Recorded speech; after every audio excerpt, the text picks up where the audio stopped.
What a bully! Scott Arfield! He's been threatening that recently, and all the Burnley players run to the Darwin end. Burnley win the next ball. Here's Rory now. On the outside, decent. He got it! Ashley Barnes with it! What a cross from Rory! And there was Ashley Barnes, and Burnley leading the derby.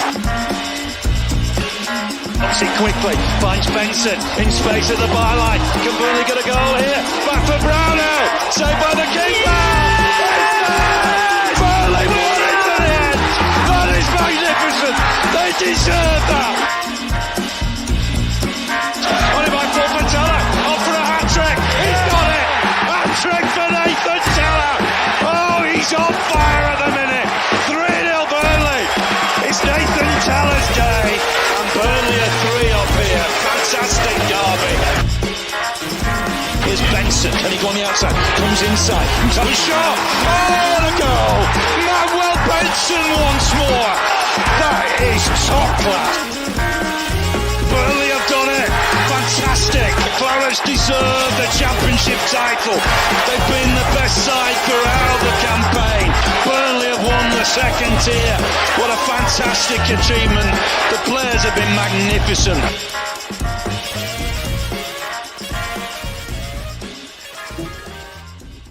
Yes, hello everybody and welcome along to the latest episode of the Turfcast podcast. Full-time show with me, Joe Redmond, after Burnley's emphatic win at Bramall Lane yesterday. And as a comment from Andy Bennett has already said, it's a bit of a carrot dangle. They've just dangled that carrot in front of us again and made us think maybe, just maybe, we might be able to do this. And then, of course, Everton won today, which I know they're down there with us, but it's Forest that we're wanting to lose, and obviously Forest lost. I have gone from saying this time last week, oh, there's no chance. Even if we win against Sheffield United, there's no chance. So now looking at the league table and looking at all the different permutations, but that's what happens with a win. And now I'm starting to think, well, if only we'd have held on against Brighton, if only we'd have beat Wolves, if only we'd have held on against West Ham, if only this decision didn't go our way, didn't go against us, sorry. So, yeah, at least we have hope again, and at least we're going down fighting. As you can see, on screen with me now is Andrew, otherwise known as Always Claret. You'll have seen him a bit on the shows recently, doing the fan reactions, and he did the full-time show. Was it last week, buddy? I think it was, weren't it? Yeah, we're at Brighton, last match, yeah. Yeah, I think it were, yeah. How are you, mate? You all right?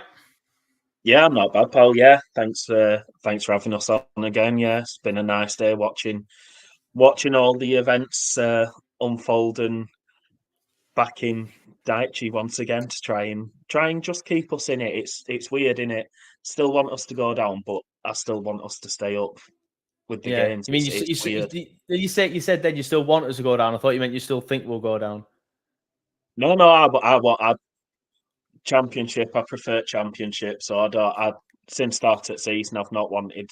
I want us to stay up because we need to stay up, and for the money and us being a Premier League club, but I prefer Championship.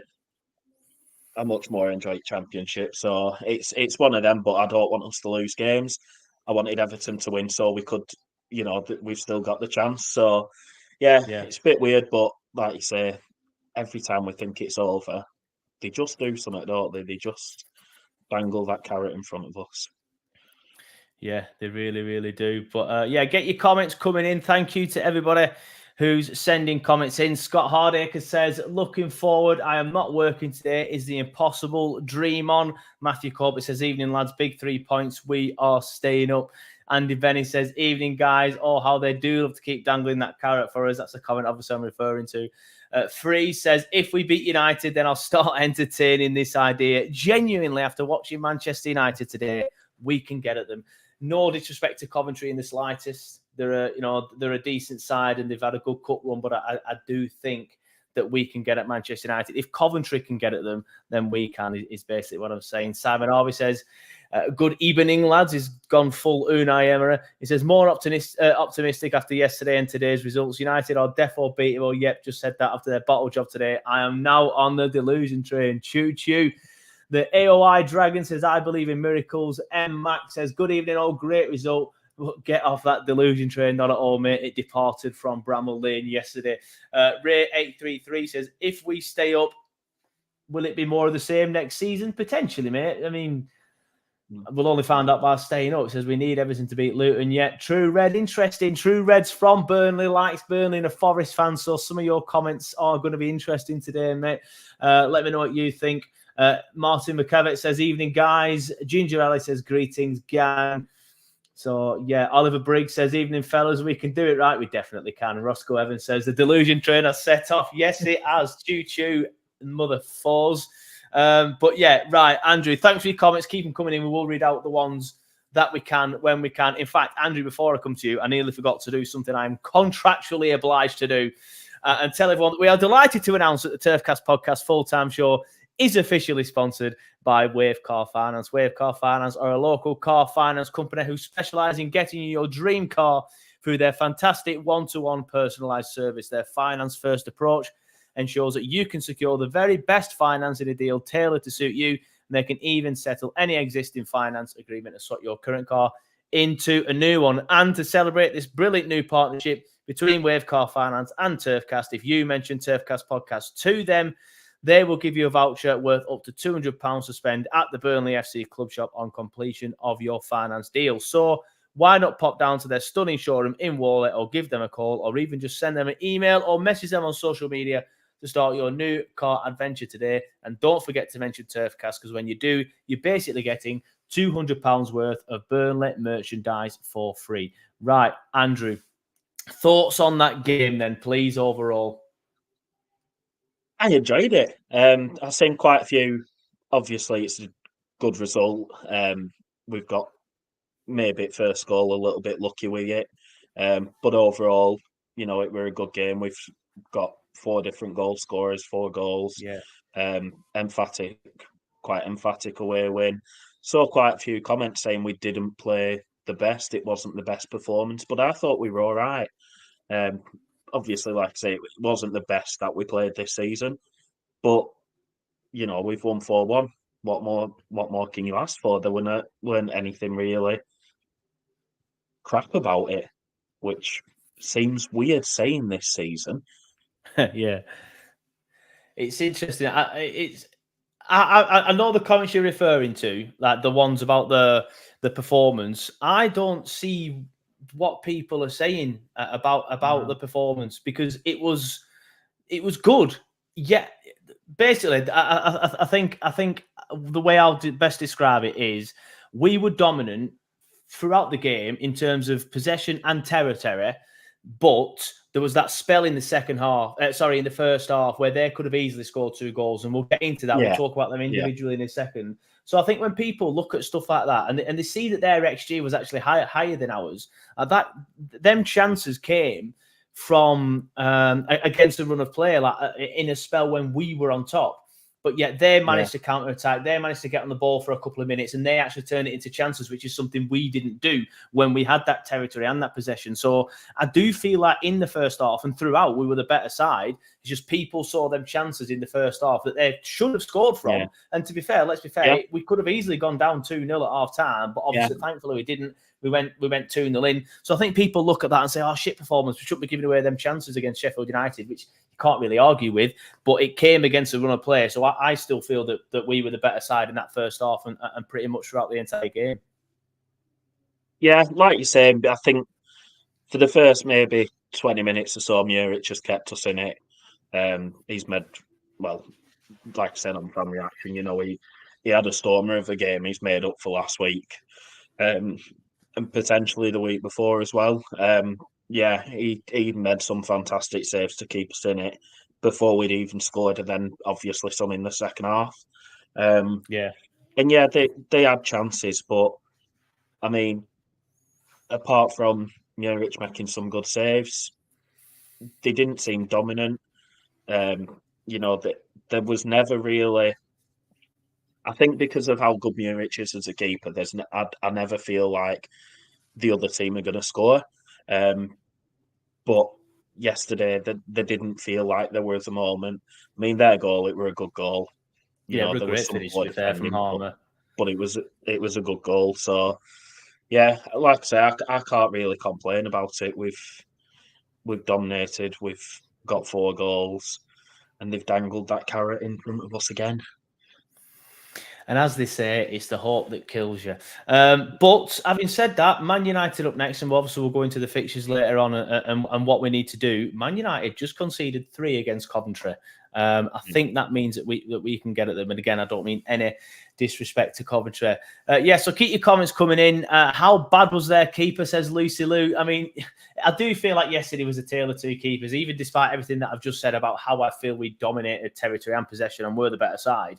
Without Muric in the net and making them saves, especially in the first half, it could have been very different. And then obviously their keeper messes up. Yeah. To be fair, the Goodmanson one is getting a lot of stick for that, but it's deflected and he's wrong-footed. It goes down so slow though. Yeah, the Brun Larson one, the first one's. Sorry, Brun Larson one. Yeah, so Goodmanson. Yeah, that one's awful. But he's got some stick for the Assignon one as well, and I feel a little bit sorry for him with that one because that one's definitely deflected. I think that one. Well, they both are. I just think the JBL one it is deflected and he goes down really slow, and that's why he gets the stick. But he's already gone, so his weight's on the other side, so he has to move his entire body to the other side. And he should be getting down quicker than that. A Premier League goalkeeper definitely should. If that were Trafford or Muric, he'd be getting so much stick. But I don't know. I just felt with the Aston one, I agree. I think the Aston one, he actually gets his leg to it, and it's deflected as well, and it just goes in. He's unlucky with it. Yeah, and then obviously Foster and Gudmundsson's. Yeah, I mean they're great finishers. They're great finishers. We will get onto them individually in a bit. Ray833 says, would it be experience or more youth players? That is obviously talking in a conversation there. AOI Dragon said it could have been better with a clean sheet. Yeah, but beggars can't be choosers, mate. I'd have took a scrappy 2-1 win without even playing well at all yesterday. And Mac, apart from the sheer number of chances they had, great goalkeeping and shit finishes from them kept us in it. Yeah, obviously we've referenced that. I do agree with that. I just feel like we were the better side at that point. It's because we actually managed to stay in a game when we could have been 2-3 down. Yeah, see, this is my only worry. If we give Man United these chances on, is it Saturday? At the weekend. Saturday, yeah, it's just United don't usually play on Saturdays, do they? So I get that confused when I see them on a Saturday. That's not right. But if we give, I don't know, Højlund or Fernandes or Rashford, any of them chances and they score them, and that's the difference. Sheffield, even though we were the better side, but how many times it happened this season that we've been the better side, dominated possession, dominated territory, not created any chances. Next thing you know, you're 1-0 down. If we do that, the reason why that didn't happen yesterday is because Sheffield United are terrible.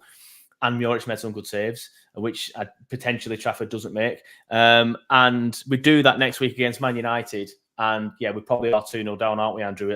And that's the worry. Yeah. But then, like you say, I've got the confidence from when we played Chelsea a few weeks ago to be able to go behind and pull games back.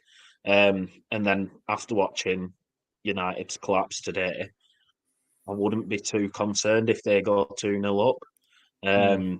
Especially, we have the players who can go forward, but hopefully we can, before we give those stupid chances away, hopefully we can capitalise and ourselves. If we nick a goal in front, then a Muric masterclass might just come in it. Yeah, fingers crossed, buddy. Good evening, guys. Sorry I'm late, says Colin. Don't worry about it, Colin. Always good to have you here, mate. Clara Owl says, I hope we can keep hold of Assignon, Esteve and JBL. Now, Esteve is, as far as I'm concerned, it's an obligation to buy. He will be a Burnley player next season. Assignon, I believe the obligation is triggered if we stay in the Premier League. Now, I think with JBL, it's just whether we want to buy him or not. So you would expect us to have Esteve and JBL next season, I would hope. And Assignon will be here next season if we stay up. But he's trying his best. He scored a goal yesterday and played very well. Did Assignon. Ginger Alley. Now, I love Ginger Alley, but sorry, Andy, go on. No, I was just going to say it's happening again, falling in love with these loan players. We've said all season there's not really that connection in the players to fall in love with and stuff. But Assignon is like my new Maxwell Cornet. I love him. I don't want him to go. And if he goes, I'll be absolutely gutted. Well, if we stay up, that's a double bonus, then, is it? Because we stay up and he stays.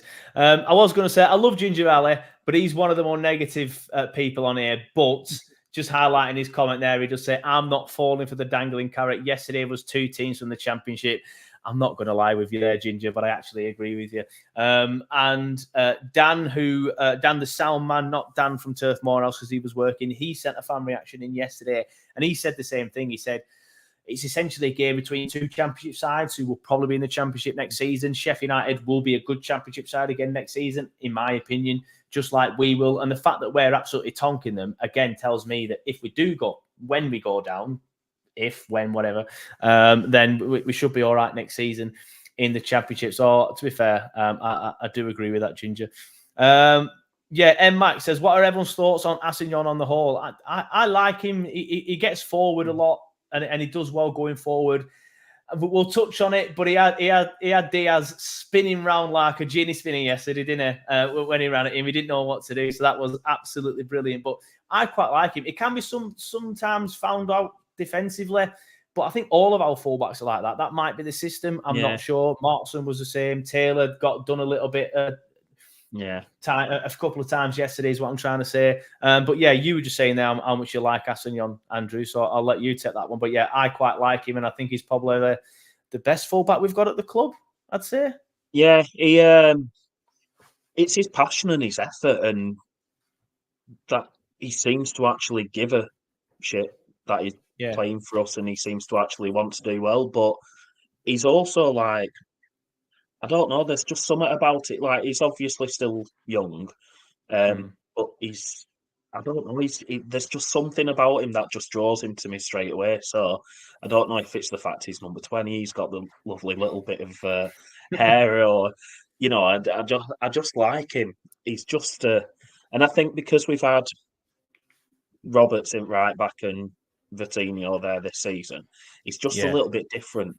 He just gives us that little bit of flexibility there, and I think with him and Vitinho playing right mid, they're bouncing off each other really well. I think he's just got a little bit. There's just something to him. So I'm hoping, even if we go down, I'm hoping with how much he's showing he loves the club, that we might. I'd love to keep hold of him. I think he probably has a little bit more ambition than playing in the Championship, as I would suspect a lot of these lads do.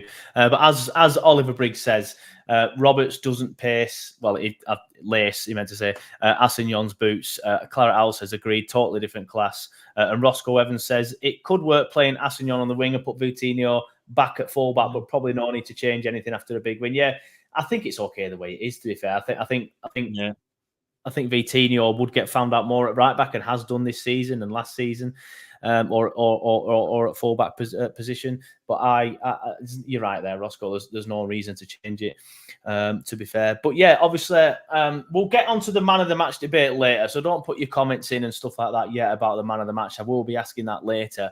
But somebody who is in with a great shout for the man of the match yesterday is what you said in the fan reaction yourself, Andrew, and we've already touched on it yesterday.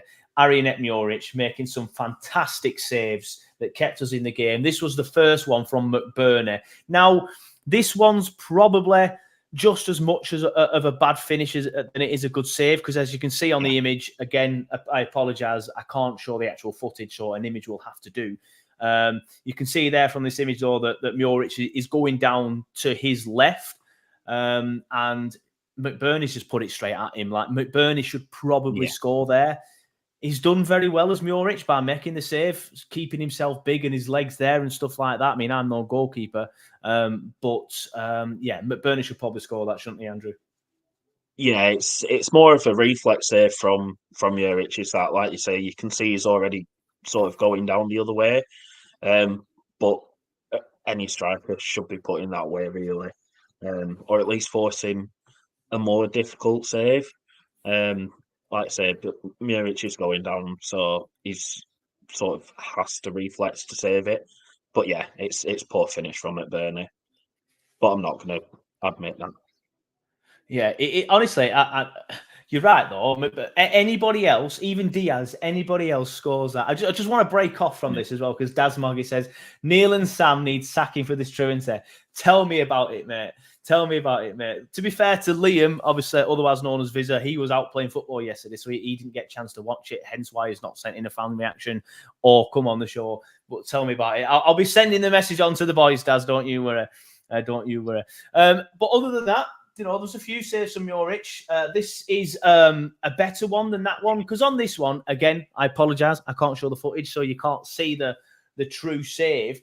But he comes rushing out of his line, closes the angle down, forces Diaz into a shot from a position where he doesn't want to be shooting from, makes himself big, saves it with his leg and his hand. I think he hits them both.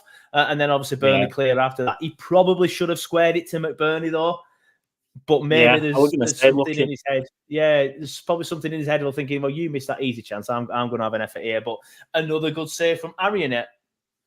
Yeah, and I think, like I say, Diaz, looking at it, I've seen it back, but I haven't realised how much space McBurney had there. So yeah, he probably should have pulled it back for him. But I think there was something in his head yesterday as well that he wanted to score against us, didn't he? He of course. Didn't show up at Perth last year, and he didn't show up at Ewood, so I think he was desperate to show up yesterday. But nah, it's another good save from Juric, and sort of what we were expecting of him now. So after the two cock-ups that he's made this season, it's weird, because you don't say, oh, how that's an amazing save anymore with Juric. It's just you expect it. I don't know. Yeah, it's a good save, but I agree that I've seen the comment from Matthew Corbett, which I can't read out or put on screen, but I completely agree though, Matthew. He should have squared it. Yeah. Oliver Briggs says Schmeichel-esque, and even though that's probably a bit dramatic, I see what he's saying, because that's what Schmeichel used to do, wasn't it? Make himself big, get down, and stuff like that. But yeah, just speaking about Diaz, you're right there. I do think that was part of his thought process yesterday. He knew that he didn't turn up against us, last season, and he's basically thought, I need to do something today. The Blackburn fans were getting giddy. I saw a few tweets saying send the Dingles down and all this, and he's not showing up again. He always bottles it against us, and that's I've only ever seen him play in the flesh twice. Did he play at Ewood last year? I don't think he did. I can't remember. He might have done, but again, if he didn't, that just shows that I don't remember him. But every time he's played against us, he has been awful. Yeah, I don't see what all this big hype about him, where it's just Bradley Dack, isn't he? But in red and white. Well, he's just Bradley Dack in red and white. He's playing at Sunderland, isn't he? So yeah, it's just another Bradley Dack. Yeah. It's probably a case of Schmodic's doing the same thing as well next year, going to somebody and not doing. Although, to be fair, I do feel like Schmodic is the better of the finishers. But anyway, let's talk about them horse fiddling bastards. More talk about some fantastic saves from Arianet Juric. This was the best of the lot. This was in the second half. Makes himself big. I can't remember who hits it. Is it McAtee? I can't remember. Or no, was it Norwood? I think Norwood came on in the second half, didn't it? It might have been Norwood. But it's a great save. Get fingertip save, tips it round the post or over the bar. I can't remember which way it goes. But this were the best of the three. And if it weren't for Juric, any other day, that's 3 goals and we go on and lose that match. Yeah, that's the one where I sort of thought, is this maybe the turning point there, that one? But it's an absolute brilliant save, that one. It's out of the 3, it's the best one. And I think that one, to be fair, I was watching it and I thought, fair play, what a fucking save. So, I mean, there's been a lot of... He's just... Sorry, he's mate. just made up for last week, that's exactly my next question. There's been a lot of talk about these mistakes, and rightly so. There were horrendous mistakes, especially the one against Brighton. I felt like that was the far worse. The one against Everton was dreadful, don't get me wrong, but the one against Brighton, it's just something you see in the Sunday League or at Ewood Park today, because their keeper did the same thing, which was hilarious. I did see that comment earlier. I can't remember who said it, but thank you for reminding me about that. But do you think he's made up for their mistakes now? Because some people, I put a tweet out saying, like, Arianet Juric, great saves. And then the first comments would be like, but he deserves it, or so he should be doing after their mistakes last week. It's like, come on, lads, let's have a bit of positivity. We're winning here and he's made some great saves. But do you think he's made up for their mistakes? Yeah, I mean, is it M Max put in the comments in the words of Roy Keane? That's his job. But no, if those mistakes were made earlier in the season, nothing would be said about it anymore. It'd be one of them. It's brushed under the carpet. It's one of them things. But he's not played as many games this season. He were making those mistakes last year.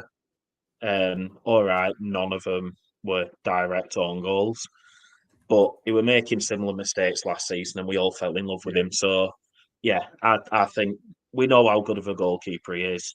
Since he's come back into the team, we've been playing much better. I think 2 games off for a couple of mistakes.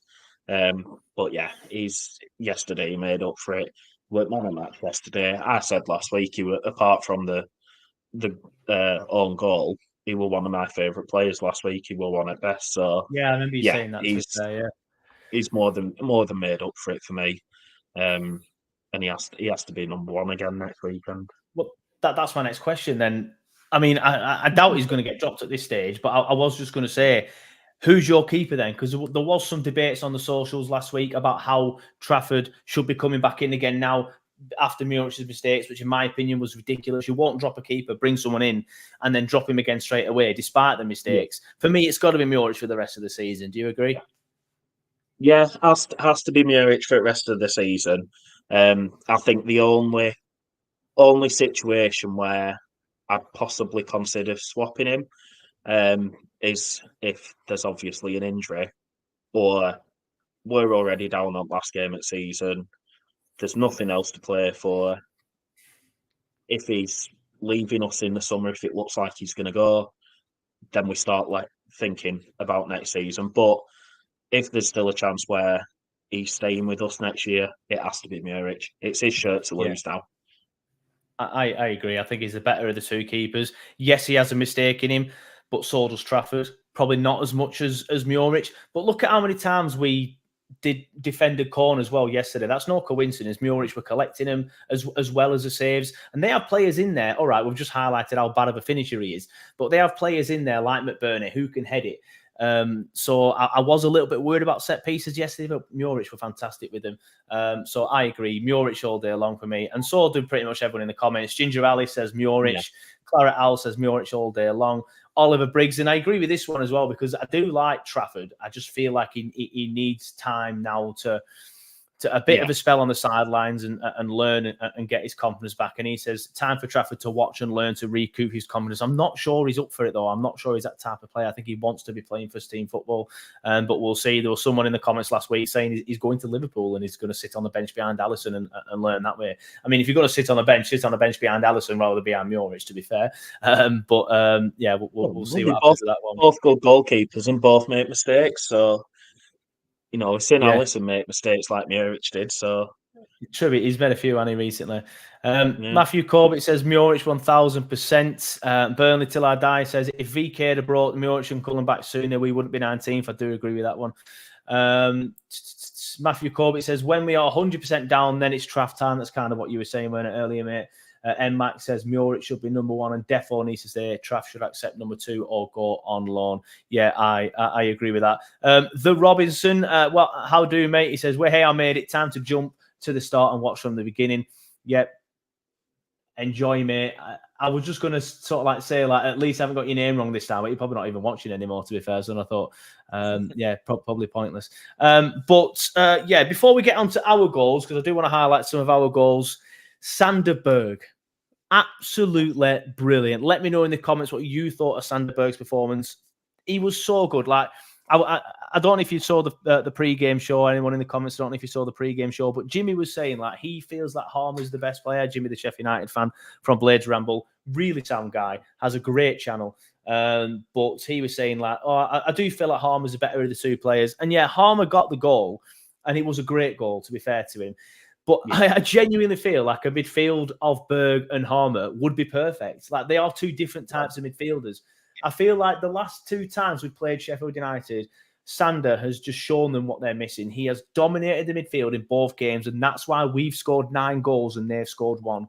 I saw a comment from a Sheffield United fan yesterday that said, oh, well, obviously Harmer's the better of the two because he scored, Sander didn't. That's not really your job as a midfielder. Your job is to dominate the game, break play down, slow the game, dictate the pace, and that's exactly what Sander were doing. He was fantastic yesterday with Sander Berge, weren't he, Andrew? And for me, I know we'll get onto the debate later, but the best player on the pitch. Yeah, he's somewhere else, and I can't understand how he was at Sheffield United and then he's come to us. Like yeah, I agree. It should be better, like a Brighton or something like that, or a West Ham, someone around that. I understand how no one snapped him up. But he seems like the sort of player where not that he'd be happy playing in the Championship, but if we do go down, he'd be happy to stay with us to give us the chance to go back up. Like he doesn't seem like the sort of player. I know that there's a little bit of they don't like him.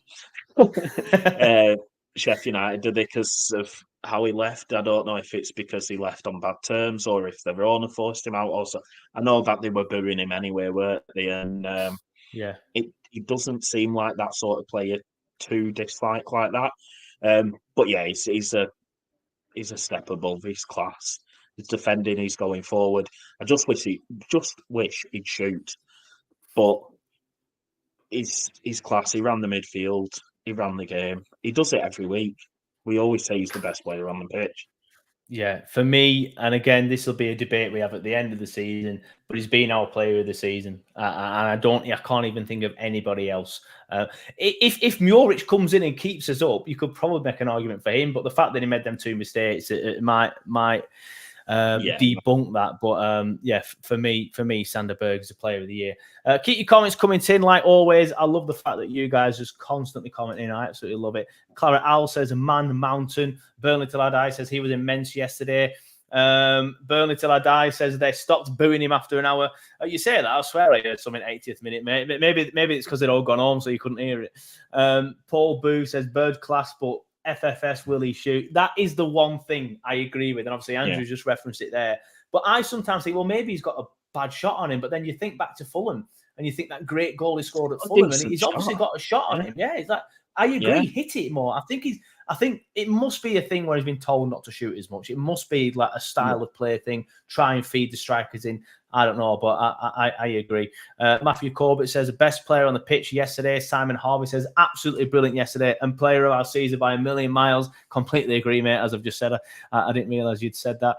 M. Mike says Berge was outstanding. Basically pulled the strings in out the field. Looked to get / play forward and looked most likely to create something in the first half, especially. Simon Fisher says I hope Berge stays if we go down. Don't we all, mate?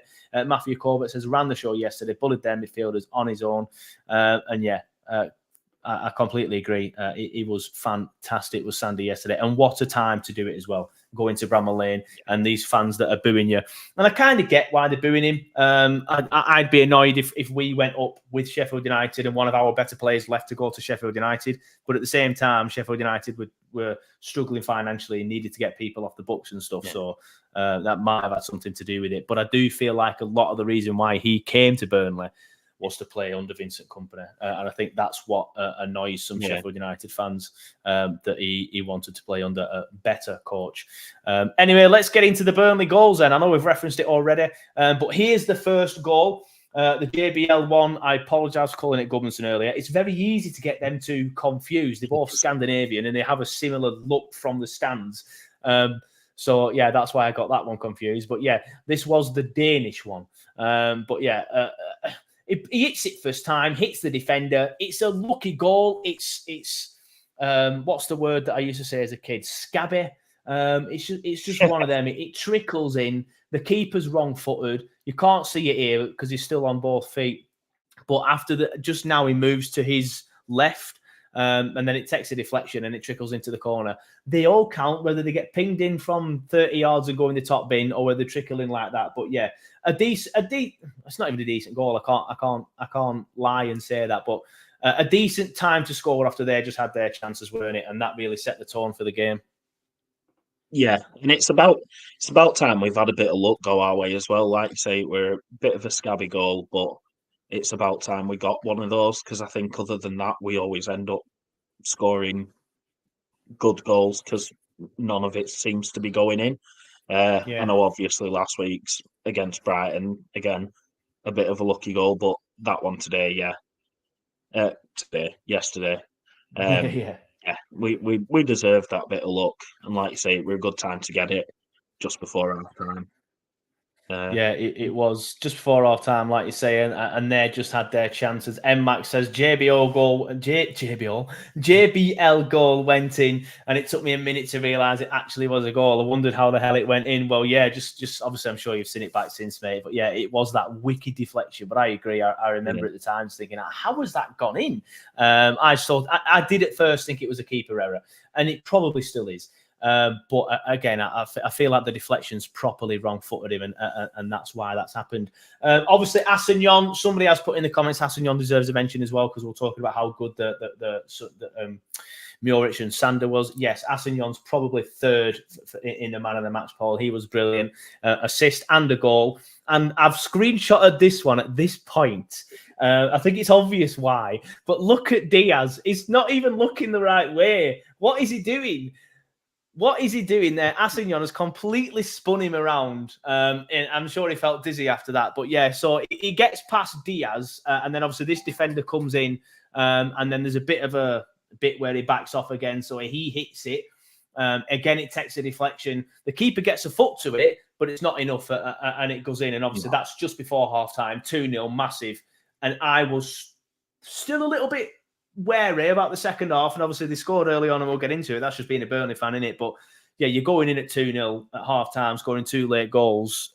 You shouldn't really be messing up from there, should you? But it's great play from Assignon, isn't it?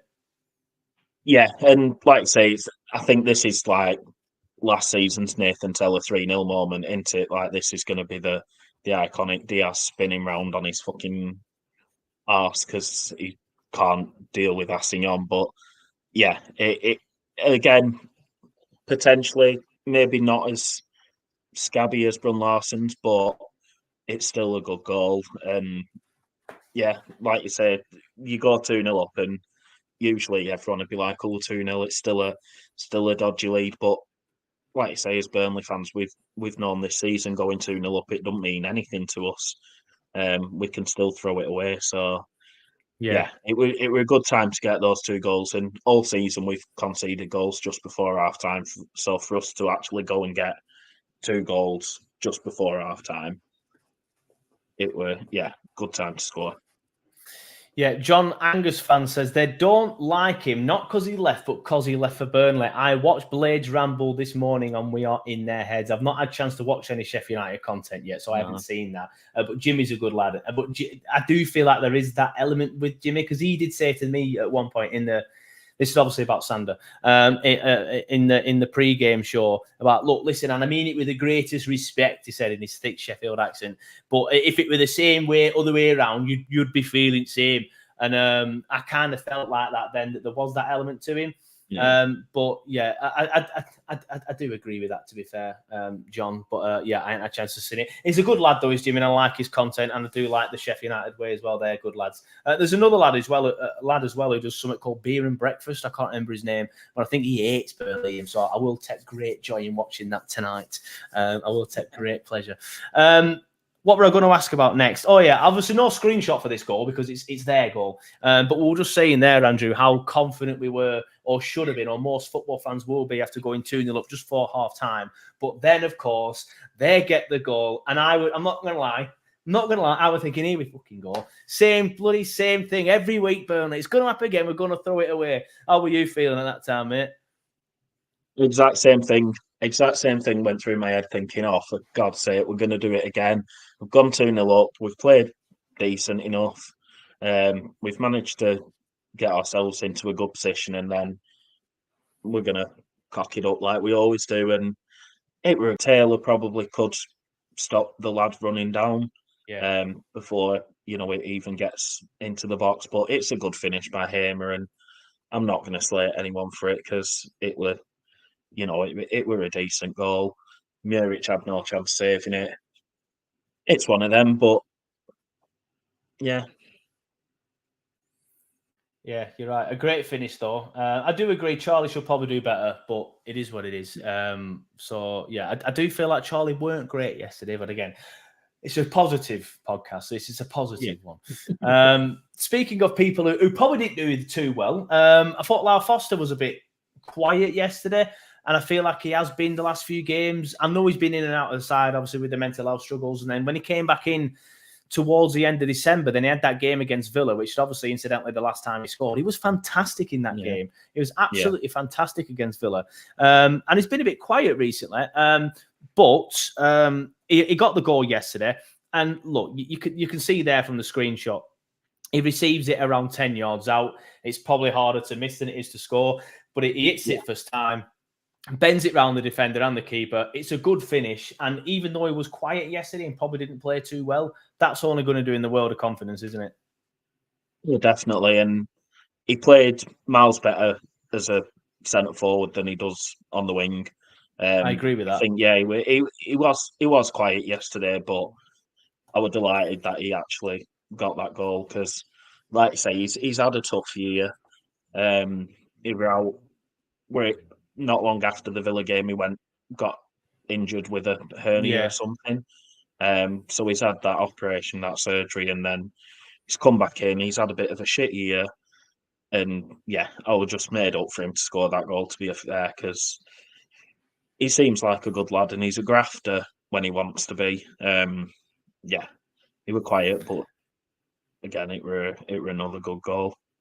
Yeah, it was a good finish. Harry does say, though, as you can see on your screen now, thought Foster was good yesterday, much better central than out wide. I agree with that second part of the sentence there, mate, 100%. Same with Odebear as well. Odebear he had a weird game yesterday, because again, with Odebear, there was bits where he was quiet, because obviously Odebear was playing in kind of like in the 10. There was bits where he was quiet, but then bits where he just glided past people and then started the moves for a couple of the goals. So Odebear had a weird one, but completely agree. And I feel like they're both confidence players, our current strikers, obviously Fofana and Foster. I feel like they both go through spells. So probably now for the next few games, between now and the end of the season, it probably would make more sense to be starting Foster because he's got that goal, but starting him up front rather than out wide. Because I know Company said it's all a perception thing. And I didn't particularly like that comment, but I kind of see what he's saying. But he was definitely playing out wide for some of them games, despite what perception people see it. Since Company's come in, every player's like it has. I'd sort of agree that it's been a perception of where they play because everyone just seems to rotate and move around the pitch, and they're not always where you'd put them. But you've still got Assignon, still your right back, Taylor, still your left back. You still have Odegaard yesterday playing in a 10. Sometimes he might be on the right, sometimes he might be on the left, but that's his predominantly where he plays. And the same with Foster.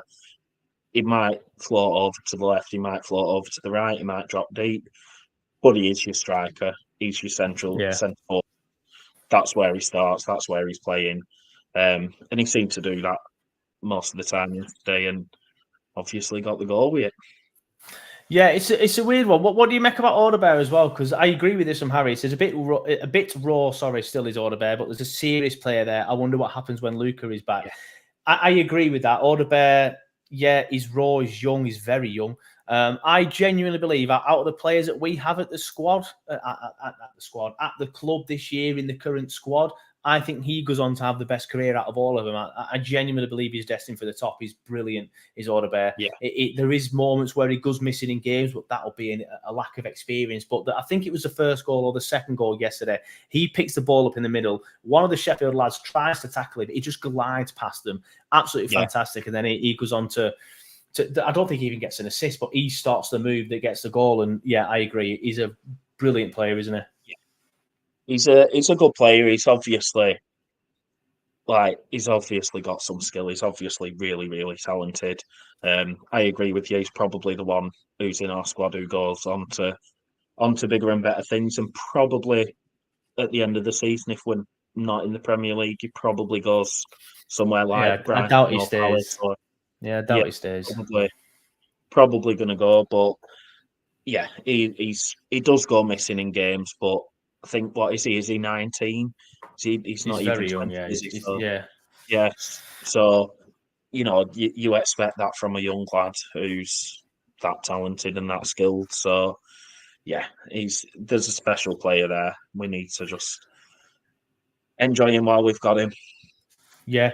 Clara Owl says, I was hoping for a sub bench for Koleosho yesterday. I keep getting told he's not too far away, to be fair. And somebody keeps saying to me, like, oh, he'll be in the squad soon. And then he just isn't. So I don't know if they're just being extra careful with him. But yeah, I think a lot of people are hearing that he's not far away. Yeah, from yourself, just watching, obviously, from last week, when you said I keep getting told he's not far off, and thinking, oh, might be on the bench this weekend then. He might be on the bench, but yeah, hopefully we get to see him before end of season, I think. I think we do. I think we do. Famous last words, though. But yeah, I think we do.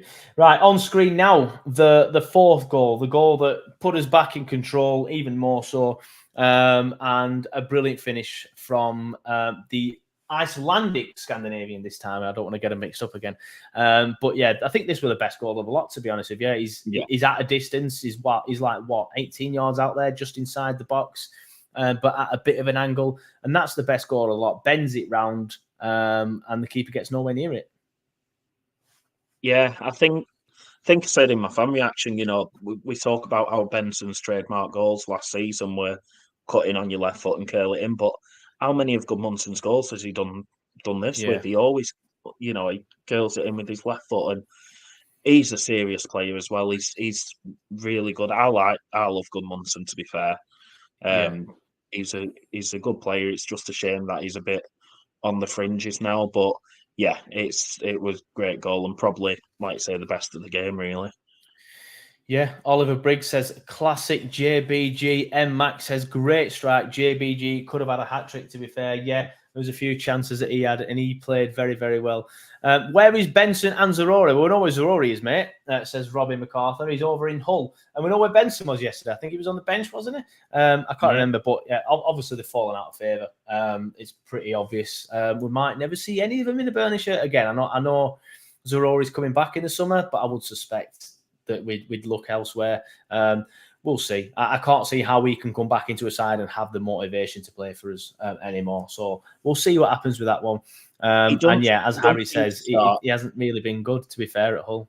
Sorry, yeah, mate, he don't seem to get many appearances for Hull. I think he was starting at first, weren't he? And he did all right, got an assist and got a couple of goals, but he seems to be on the bench most weeks as well. So yeah, I think it shows the step up in the difference between Premier League and Championship, don't it? But I think last year it all just clicked for us, and maybe they're not as great as we thought, or just hit a purple patch. I don't know. Who knows? Zarori weren't great in the second half of the season as well, to be fair. So I can probably see why he's not doing very well there anymore. He's probably playing like that. As you can see now at the bottom of your screen, everybody, there are the names of the YouTube channel members scrolling across. If you're watching this live on YouTube, you will notice that some people have little Turfcast badges next to their name. That's because they're a member. And you will see as well, like this comment from Claret Owl, it only comes up as like a little symbol for some reason through StreamYard. But they're the sort of symbols you get next to your name. So a big shout out to them. If you do want to join the Turfcast, you become a Turfcast YouTube channel member, you do get benefits such as early release, and there's good early release of shows that aren't live, and there's obviously the badges that I've mentioned, and there's going to be more benefits next season, such as certain shows. I'm going to try and do a lot more videos next year, but a couple of them will be for members only, so there will be that next year. But if you want to join, you can now. There's a little button underneath your screen that says join, and there's also a link in the description as well, so if you do want to do that, you can do that whenever you want. But yeah, right, Andrew, we've mentioned it already. The carrot has been dangled, and it is the hope that kills you. Now, let's just bring this in, shall we? Let's just bring the league table. Right, that is the current state of play. So that is the Premier League table now, down at the bottom as it stands. Sheffield United, bottom, gone. They're 10 points clear of safety.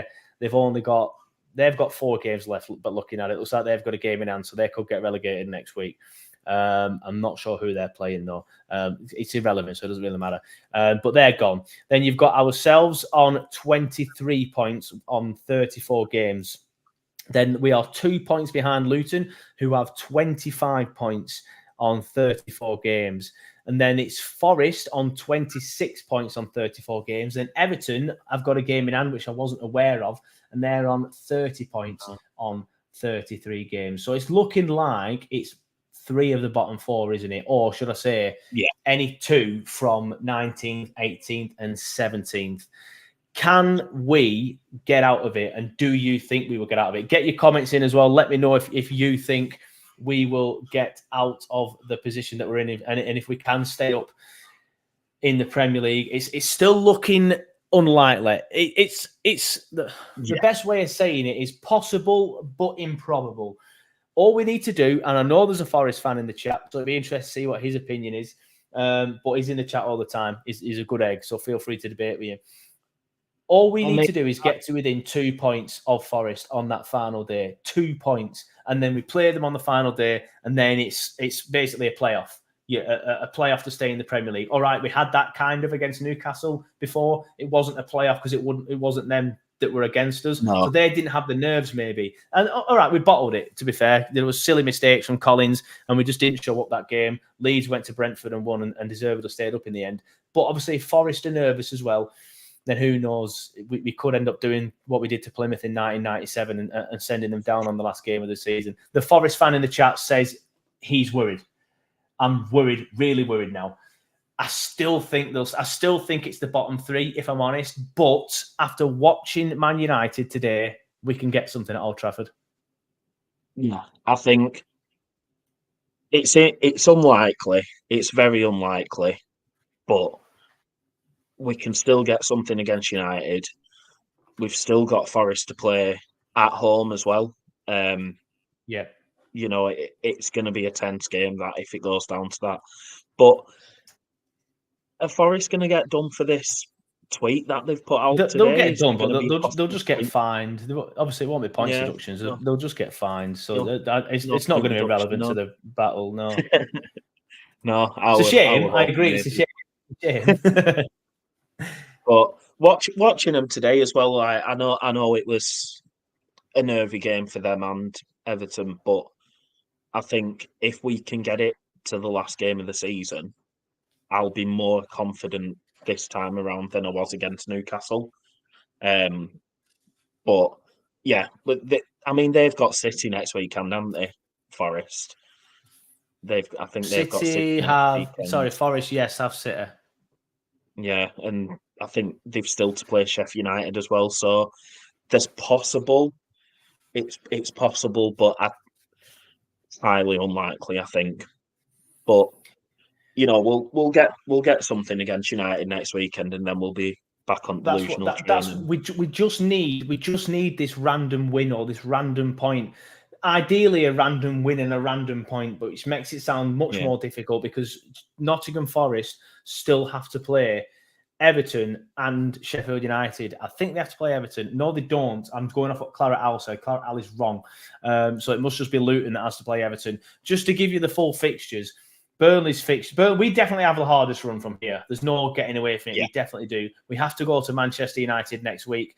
Then we play Newcastle at home. Newcastle haven't been great this season. All right, they sent us down a couple of years ago, and yes, there's going to be some scars from that, but I do feel like we are closer to them than what we would have been in previous seasons because they've had a bit of a lull this year. I felt like they've been better this year. I don't have much to play for at that point. Not that they had anything to play for the last time it came to it, and we still bottled it then. So we can get something there. Then we've got to go to Tottenham. I feel like that's the hardest game of the lot, to be fair.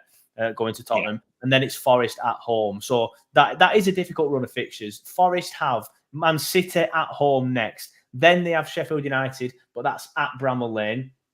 They'll probably be down by then, Sheffield United. So who knows, playing for pride, they might end up doing something for us.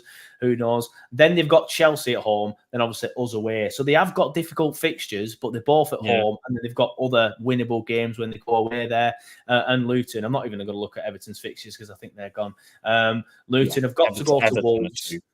Yeah, they're too far. So Luton have got to go to Wolves. Then they've got Everton at Kenilworth Road. Then they've got to go to West Ham. And then on the final day, they have a winnable game against Fulham at home. So we definitely have the hardest fixtures of the lot, and we are in the worst position of the lot. So it is improbable. It really, really is, but it's not impossible.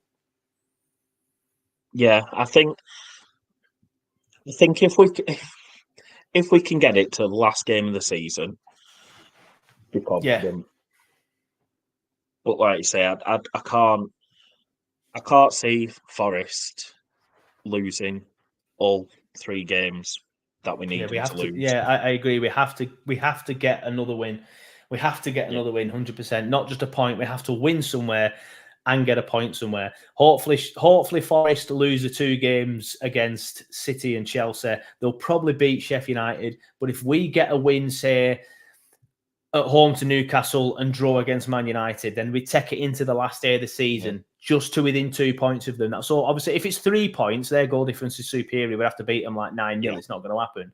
So we need to be within 2 points on the final day. So I think we've shown recently that we are better, but it's come a little bit too late, I think. So yeah, we need to get it sorted. We need to get some wins, and it's interesting. It's interesting. Harry says, any update on the Forest appeal to the point deduction? Yeah, again, a lot of people asking about that.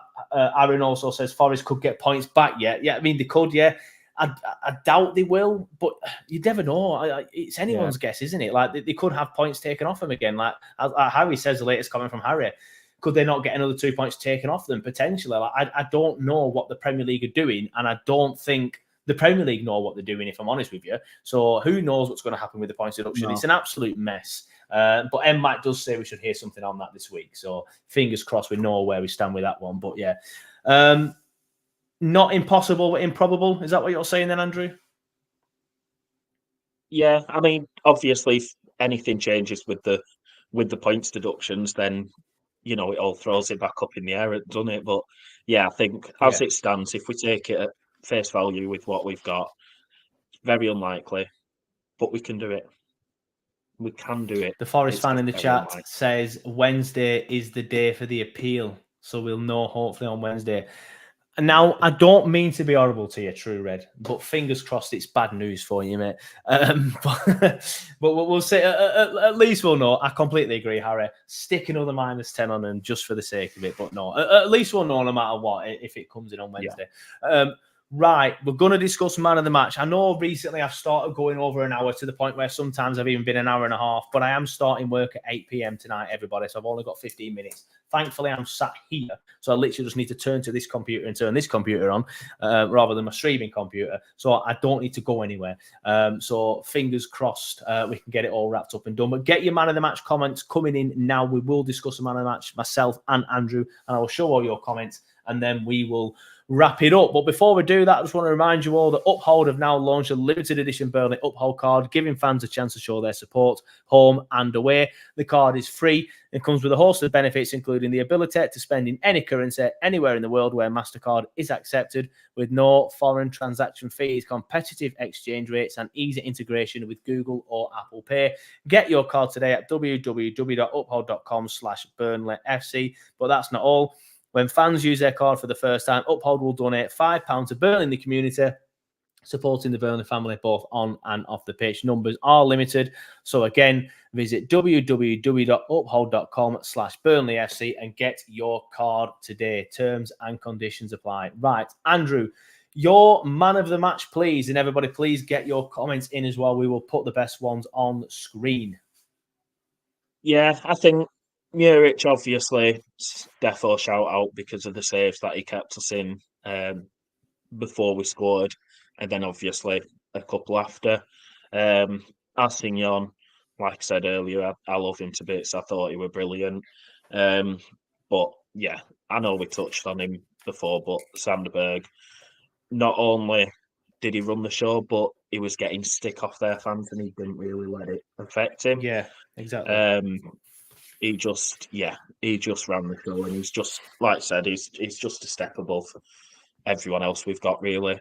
I thought Steve did okay. Esteve did okay. He's class. He just puts in these like 7 out of 10 performances every single week.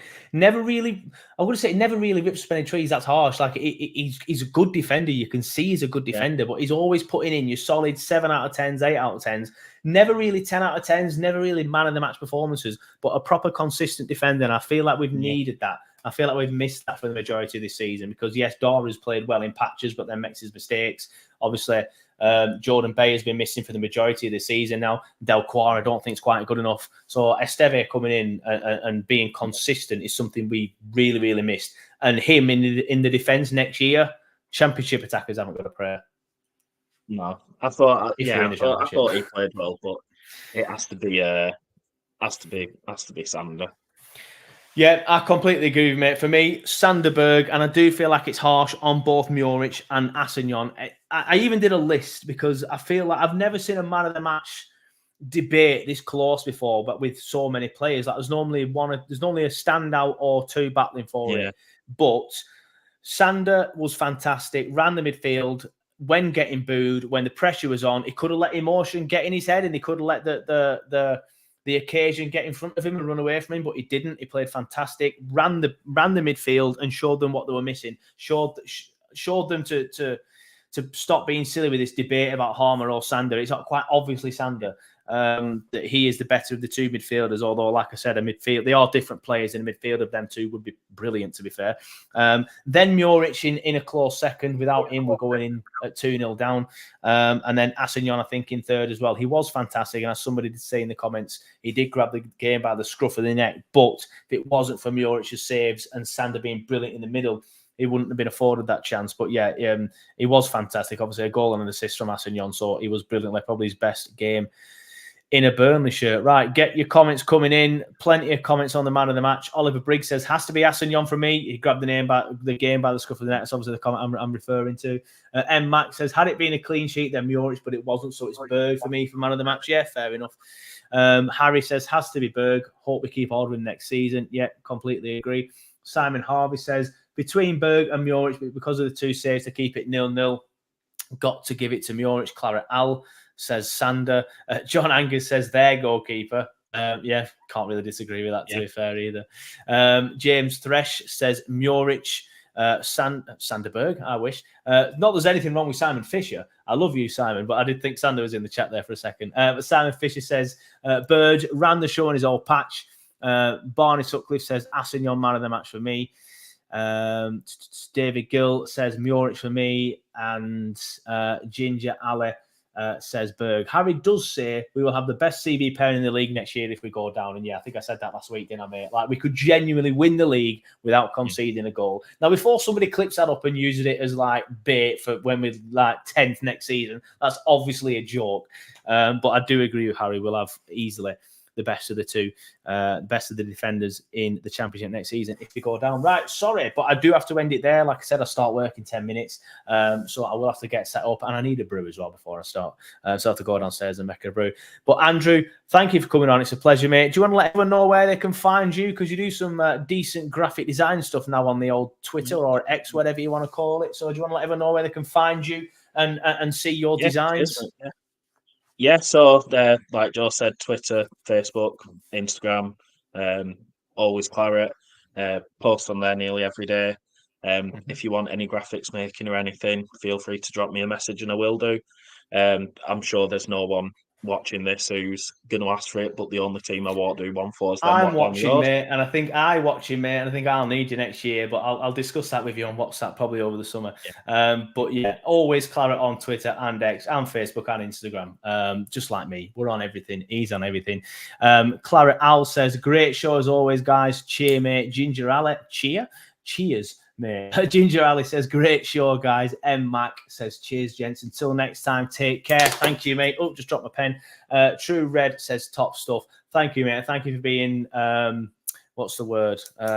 A good sport in the comments, obviously, because it's Forest versus Burnley now, pretty much, isn't it? I mean, Luton are in there as well. I keep forgetting about them because I'm looking at Forest and seeing what they're doing because they're the team we need to catch. But it was good to see Luton tonked yesterday, and that will hopefully knock the confidence out of them. James Thresh says, enjoy work, Joel. Thank you, mate. I'm not sure I will, but I'll try my best. And Russell Mercer says, evening, lads. Now, if you have just joined the stream like Russell, you're incredibly late. I'm about to wrap it up now. Don't worry, because when I end this stream, the video stays on YouTube. You can watch it back at your pleasure, on demand, whatever you want to call it, whenever you want. And I will be uploading the podcast pretty much straight away. Now, I had some issues with Acast earlier. It took a while for me to upload the Fan Reaction podcast. I'm not really sure what the problem was. They've been in touch. They said they fixed it. So hopefully it'll be up soon. So if you have joined the stream late, don't worry, you can watch it back whenever you want or listen back in the car tomorrow on the way to work. But Andrew, thank you for coming on the show. Everybody in the comments, everybody who's been watching and everybody who's been listening, thank you for listening or watching. And we will see you next time for the pre-game show before the Man United game at the weekend. Or sorry, the Man United win at the weekend. Cheers.